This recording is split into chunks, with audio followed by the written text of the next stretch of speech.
We all have challenges in life: sadness, broken relationships, anger, bullying, grief, and isolation. But there is hope. Together, we can learn how to bring back joy, re engage with life, restore relationships, and to be alone without being lonely. Welcome to Psychology Talks. Welcome to Psychology Talks. We have with us today Dr. Rob Lusk, who is a wonderful guest who has been with us before. He's talked with us about PTSD and trauma in children, and now he's going to talk with us about PTSD and trauma in adults. And so Dr. Lusk is the clinical director of a multi-source agency that specializes in trauma. He's also an adjunct faculty member at the Illinois Wesleyan University, and he is also a specialist and an expert in trauma treatment. So, Dr. Lusk, why don't we start with the basics? What is PTSD? PTSD stands for post-traumatic stress disorder, which most people probably know. It's obviously a trauma reaction. So PTSD is a clinical term, but more broadly, when people talk about PTSD, what they're typically talking about is a reaction to a significant trauma. And when someone is diagnosed with PTSD or a similar type of trauma reaction, they generally show several types of symptoms. One of the main symptoms is called re-experiencing. So adults who have been traumatized will often have flashbacks where they'll feel like they may be back in the situation. I have worked with combat veterans who, because of a trigger, something that might have reminded them of combat, in one case it was helicopters going over, triggered them into basically feeling like they were back in the combat zone. So flashbacks like that can occur.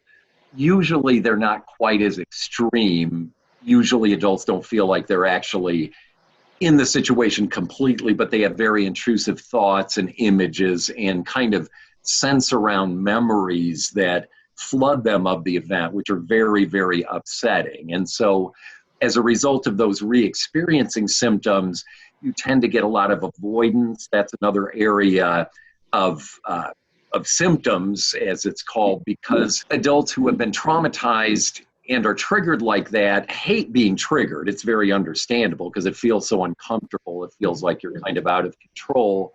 So they tend to avoid situations that remind them of those triggers. So they may avoid driving if they've been in a car accident or going to places that remind them of the place they were traumatized. Veterans often hate fireworks or things that remind them of combat, if you will. The other symptoms tend to be fairly similar, but there's some more differences in them. In general, that problem of being triggered by reminders of the trauma leads to emotional control problems in many adults. An awful lot of adults report when they have a trigger like that, they just can't stay calm. It's kind of like the trigger, the memory takes over. There is a lot of anger and depression that goes along with PTSD and other forms of trauma in many adults. A lot of adults are trying to cope with those symptoms and may end up creating more problems. For example, substance abuse rates, alcohol abuse tends to be pretty high in trauma survivors because people are trying to numb those uncomfortable feelings. And the substances may help them do that, but then they become a problem in their own right after a while. And so there are a variety of problems like that. The triggering often leads to hyperarousal, sometimes kind of an opposite freeze response, but in most adults, it can trigger a flight or fight response. And so the adults will often feel really bad about the fact that, 1 second they may be sitting there at work or doing, with their family. The next second, something has happened, whether it's a trigger from the outside or it could even be something internally, that they're halfway to hyperarousal, they're starting to freak out, etc., and they may not even know why if the trigger was subtle enough. And so all of those kinds of symptoms make people feel like they're crazy in a sense, even though they're completely normal and understandable reactions to trauma. And so you talked about fight or flight. Can we talk a little bit about what that is for people that might not know? Yeah, it's another name for it is hyperarousal, which really just means that the part of your nervous system, the branch of your nervous system that is involved in kind of revving you up, getting you ready to survive, to have to run or fight if you have to, is activated. And so people and animals obviously go into fight or flight when they feel threatened. And there are times when that may really be helpful, especially for animals. You know, the idea is, uh-oh, there's a predator. Boom, I better get full of adrenaline and get out of here or fight if I have to. And for people, obviously, there are times when that's necessary. But in our society, luckily, for the most part, for most of us, going into hyperarousal, going into fight or flight when you're triggered, especially by a memory of something that isn't currently happening, is a real problem, because most of us, obviously, when we're triggered, the best thing to do is to stay calm and to think about the best solution to the problem and then use logic to deal with it. But the more we get triggered into fight or flight, the more we kind of go downstairs, as some people put it, because the activity in our brain is literally moving from up here, kind of behind our forehead, where we can do the best sort of problem-solving thinking, down to the base of our brain, which is really a survival part of the brain. It's really a part of the brain that doesn't think, but it keeps us alive and it keeps us energized and moving. And so the big problem with being triggered is you start to go into this hyperarousal mode, you start to freak out, you can't think. And again, there is no good reason for it. Yes, when you develop the trigger, there was. If you were in combat, for example, if you were attacked or assaulted, you needed to be in fight or flight at a time like that. But now those reminders are enough to get you to that point. And so it's really destructive functionally, even though it looks like your body, in a sense, is really trying to help you. In other words, from an evolutionary standpoint, at least, the idea is, okay, I'm going to help you here because you were, for example, attacked by someone or something. So the next time that happens, I'm going to trigger you so you don't even have to think. We're not going to let you waste a second or two or five figuring out what's wrong. Before you even realize you're in the dangerous situation, you're going to be going into hyperarousal. Right. And that way you can run or fight and get out of this situation. Again, if you're being attacked by a saber-toothed tiger, that might be the best thing. But in most situations that we're in, it's the exact opposite of what we want. It's like when you're talking in front of a group and you're getting anxious, the best thing for me to do is to just calm down and be myself, and then I'll be better at this. But it never seems to work for us to say, okay, just calm down, stop shaking, be fine. And then we never just go, oh, okay, because our bodies, in a sense, don't let us. And that's what happens with the trauma response. So how is it that trauma experience then develops into something that then sticks with us and carries on into other parts of our lives? That's such a good question. It really looks like the traumatic memories that we form when we have PTSD or something like that are stored differently in our brain than other memories. And so one of the core problems, in a sense, is that most of the time when you remember something, so, just to use that example of the trigger, even though trigger is a funny word to use in this sense. Okay, say I smell meatloaf. Okay, for me, that's a trigger for hunger. Well, who knows? It depends on the meatloaf. But, it's the idea is I will have a reaction to that smell, and it's not something I can control. I might start salivating, or if I hate meatloaf, I might, whatever. Mm-hmm. Unfortunately, these memories are in some ways stored a lot like those sort of basic sensory things, where they're stored in kind of like real time with sort of like a surround sound video where you can see it, often hear it, even smell it, taste it. It's like you are back in the situation. Why are they stored that way? If I think about the last meatloaf I had, I don't get triggered. I can think, oh, okay, that memory, is pretty safe. And so, yes, if I had been attacked by meatloaf, it might be different, but realistically, those memories I can think about and they're not that emotional and I can put them away. What adults need to do is talk about their trauma for the most part. Sometimes they can do it in writing or in other ways besides words, but that seems to be the most efficient way for them to get past those symptoms. And what that really seems to be doing is changing the way those memories are stored in our brains. The idea is the more we talk about them and kind of let them out, the more they become like our meatloaf memory. How does treatment work? How does the talking about it make it better? As far as, we talked about kind of desensitizing from that emotional response. But are there other ways that it makes it better? Like we talked earlier about that initial response or that trigger, and then responding. And what I'm thinking of are like rage responses, where you're not necessarily able to control what it is that you're doing, but it's just that immediate sort of reaction that you have. So does that get better with treatment? Just like for kids, with adults, you want to spend as much time as you need on the first stage, which is, they're all called the same regardless of age. So safety and stabilization is the first thing you're doing with the adults. And so the good thing is, what that means is that they are learning coping skills, grounding skills, calming skills. They're learning ways of dealing effectively with those triggers and other types of triggers too, not just trauma-related things. They're learning to cope more effectively.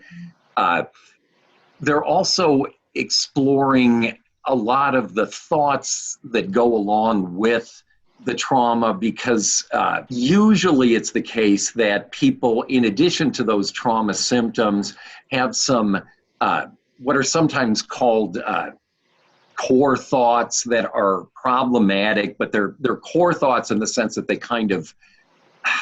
they operate at a very deep level and drive a lot of our other beliefs. So part of what the therapist will do during that stage, in addition to helping you learn a bunch of coping mechanisms, is really working on modifying some of those thoughts to make them healthier and more accurate, if you will. Because trauma survivors, for example, tend almost, huge percentage, way more than half, it seems, of adults experience guilt after they're traumatized. How many have truly done anything to cause the trauma? Very, very few. It's almost a universal thing where when we're traumatized, we second guess ourselves. What if only I should have done this, I shouldn't have done that, if I hadn't left the house in the morning, there are a million ways you can beat yourself up. And then people often start to conclude not just that, other people can't be trusted or the world isn't a safe place, but I have some real problems. I can't have a good relationship, etc. And so in cognitive therapy, and I know you focused on that in some of your other episodes, you're doing a lot of work on the way that you think, because people's thoughts have a huge impact on their feelings and their behaviors. And so in that initial work, it's a combination of, and that's why they call it cognitive behavioral in a sense, because you're working on thoughts, sort of the cognitive or thinking part, but you're also learning and practicing a lot of new healthier behaviors and coping skills, etc. Depending on the model, you may also do some journaling in between sessions or other types of work. The adult, if they're able and motivated, can do a fair amount themselves between sessions. And if they have a supportive spouse, significant other, close friend, family member who is willing and able to help, that person can also serve some of the same kind of role that a parent might be able to for a child. Because for adults dealing with trauma symptoms, this is very, very difficult stuff. And if you are close to someone else, if you have a close, positive relationship, it makes so much sense to get that person involved as a support to help you, especially when you're triggered and you're not thinking clearly. If you have another rational, supportive adult around, they may be able to help you get started with some of that regulating too. So it's kind of funny in a way, because we often think, well, with kids, of course, parents can do that, but as an adult, you're on your own. And most adults, if they're willing, and that can be scary to ask somebody, to join you for something like that, but it can be a powerful help too. And so what are some common reasons why people might not seek treatment? Mental health treatment in the United States, even though I think it's gotten a lot better, there is still a tendency for many people, many people to kind of, well, I'm crazy. If I talk to a therapist, there's something really, really wrong with me, or, I should tough this, whatever. I'm stereotyping, and yet a huge number of people don't want to recognize that, this is so analogous to if you have a broken arm, you could probably tough it out and not go get it fixed, but that would really be silly. You might as well get professional help if it's going, if you're suffering and it's going to make you feel better a lot sooner. So that's a big part of it. The second stigma, in a sense, is that trauma itself is something that most of us don't want to. We're ashamed of trauma. We're ashamed of our own trauma. And if it's certain types of trauma, like sexual trauma, for example, there's another taboo on top of it. If you have been sexually abused, okay, now, I'm dealing with the stigma of seeking help. I'm dealing with all of these avoidance and weird feelings about talking about my trauma, and an adult had sex with me as a child.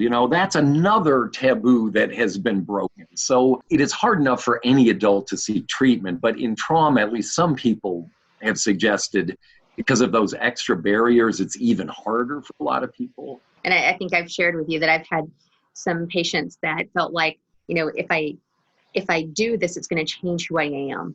I'm no longer going to be the strong person. Or that the memories are then going to become meaningless.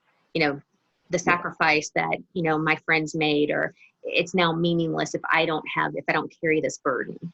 The good thing is with treatment, the memories don't fade, but their power to upset you fades in a sense. It's hard to understand that without experiencing it in some ways, but there was a death in my family, the last traumatic event that I dealt with, and I still have the memories, but, after working on them some, they don't overwhelm me, but it's not like if anything, I remember more because it's safer to. It used to be kind of I don't want to think about this because when I start to, it's overwhelming. And so I get that completely, because you are messing in a sense with the memories, but messing with them in what I would say is a good way, if that makes sense. You're converting them to memories that we can handle. And so you can spend more time with them, rather than avoiding it.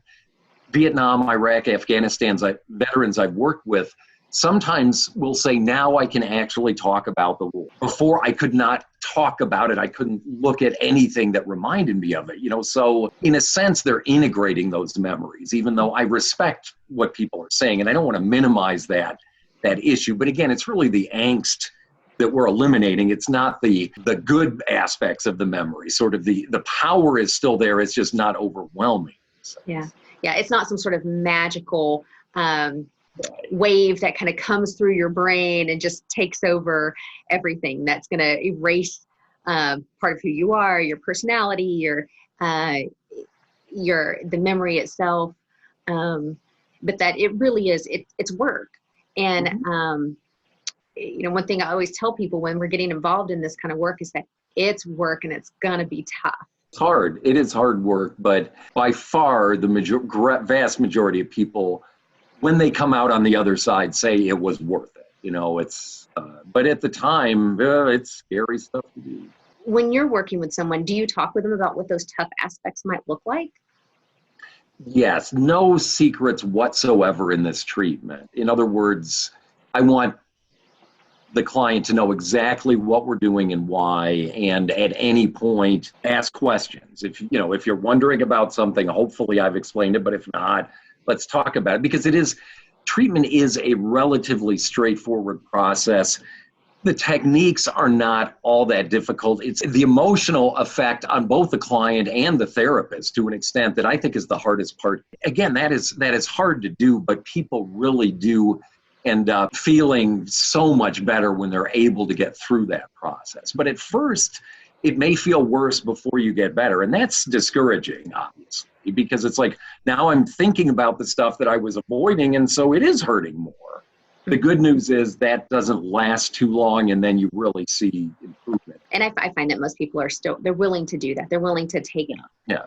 They're at a place where they're willing to handle that discomfort for a short period of time for the long-term benefits of no longer having to avoid, being able to have greater relationships with people. And the reality is, for trauma survivors, oftentimes their relationships with other people have been so impacted because of the symptoms that they experience. Yeah, that's so true. Yeah.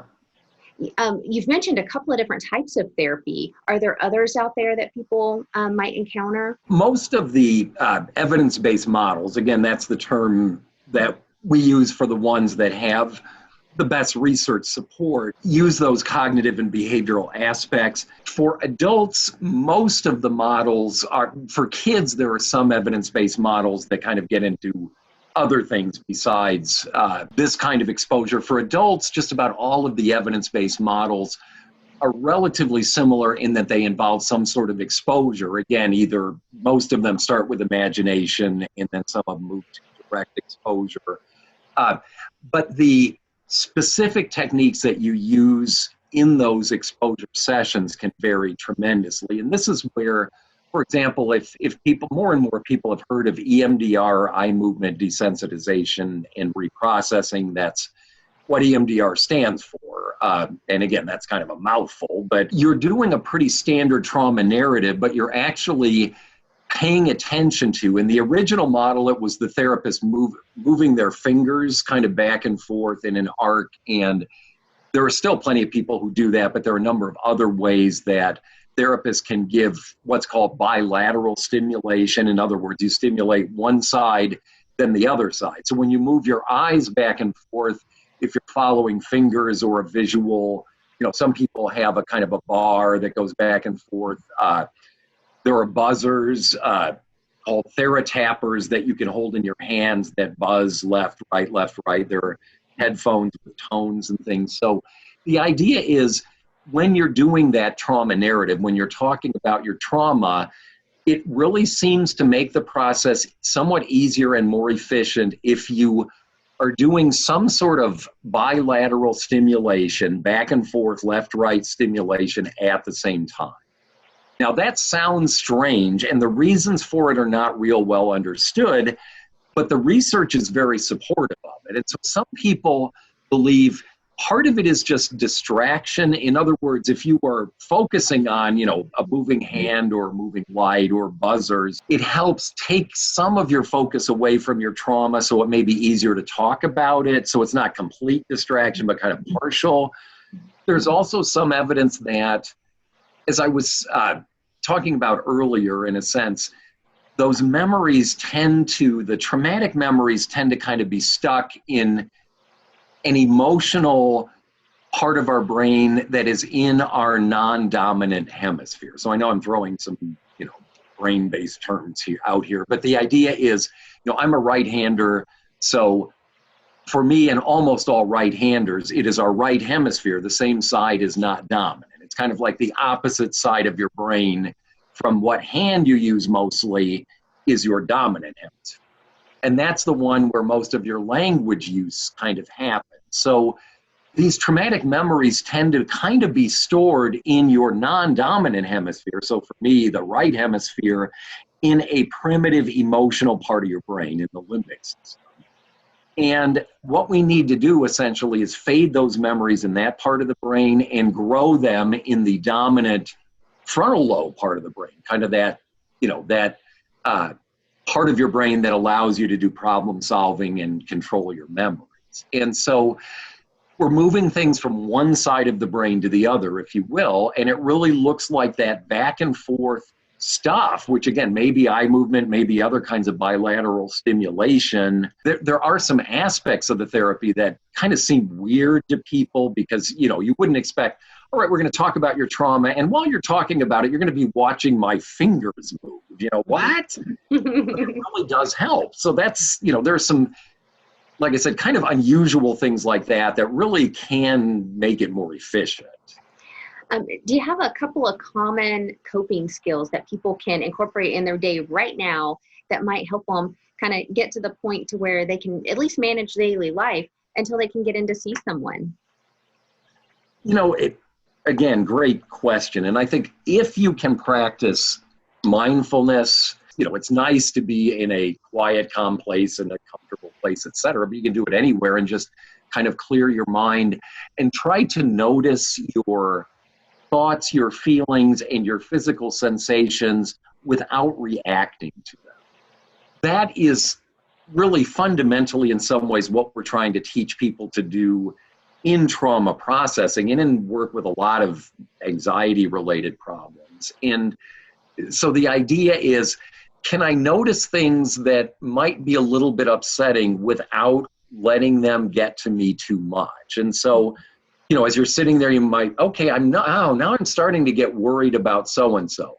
Isn't that interesting? So if you can tell yourself, instead of then going down the worry spiral and going, I'm starting to worry about, this is going to get bad. It's sort of notice what happens when you're just sitting there. You're starting to worry about that. Now I notice my stomach is starting to tighten. Isn't this interesting? So the more, is it upsetting? Yeah, kind of. But the more you can kind of stay in your frontal lobes, as we call it, and keep that attitude of, this is interesting, but I'm in control and I'm not going to let these sensations take over. The more you practice that, the more you can tolerate triggers and distress of all sorts. I think becoming an observer. Yes, just an observer and trying not to react too much to those things. Noticing, okay, I'm starting to get nervous. Interesting. What else are you noticing? Rather than if you can prevent that sort of automatic escalation, that really, really helps when you're triggered. And then I was just going to say, practicing relaxation, breathing, any kind of grounding activities, exercise, aerobic exercise in particular, very good for grounding and helping trauma survivors cope both in the short and long run. This sounds funny to some people, but distraction is really not just something in the short run, but in the long run that can help. The reason it sounds funny is that sounds like you're not dealing with the problem. You are distracting yourself from it. The reality is, if you're worrying about something that really isn't under your control and you can't do anything about it, it's not going to be very helpful to you, probably not at all.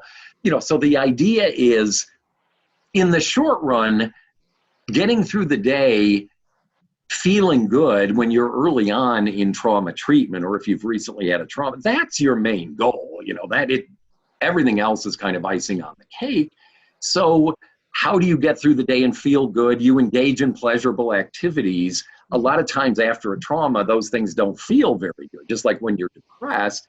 But if they do, or you can kind of force yourself and experience some good feeling from them, that's awesome, because it's almost like stringing together moments of calmness to create hours of calmness, to create days of calmness, kind of thing. But at first it's sometimes 1 minute at a time. And so if you can have fun and distract yourself for 5 minutes, that's not a problem.